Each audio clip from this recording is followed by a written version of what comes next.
Susan and Ned were driving through a wooded, empty section highway.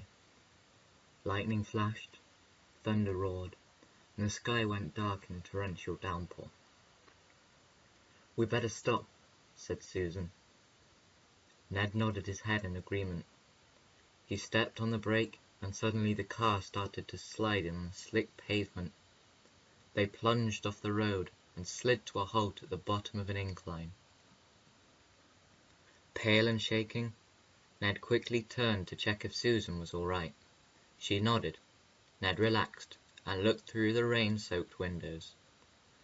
"I'm going to see how bad it is," he told Susan, and went out into the storm. She saw his blurry figure in the headlights, walking around the front of the car. A moment later, he jumped in beside her, soaking wet. "The car's not badly damaged, but we're wheel-deep in mud. I'm going to have to go for help." Susan swallowed nervously. There was no quick rescue here.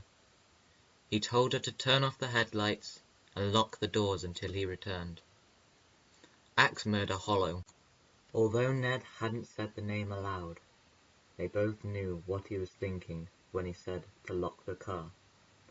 This was the place where a man had once taken an axe and hacked his wife to death in a jealous rage over an alleged affair. Supposedly, the axe-wielding spirit of the husband continued to haunt this section of the road. Outside the car, Susan heard a shriek, a loud thump, and a strange gurgling noise. But she couldn't see anything in the darkness. Frightened, she shrank down into her seat. She sat in silence for a while. Then she noticed another sound. It was a soft sound, like something being blown by the wind. Suddenly, the car was illuminated by a bright light. An official-sounding voice told her, "Get out of the car."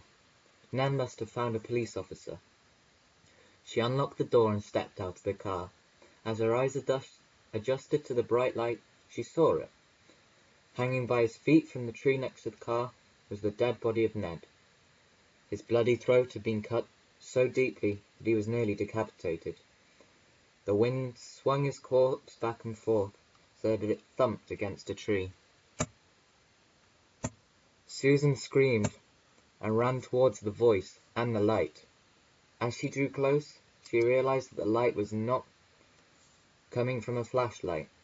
Standing there was a glowing figure of a man, with a smile on his face and a large, solid, and definitely real axe in his hands. She backed away from the glowing figure until she bumped into the car.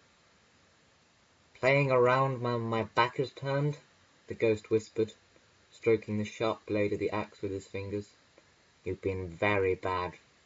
The last thing she saw was the glint of the axe blade in the eerie, incandescent light.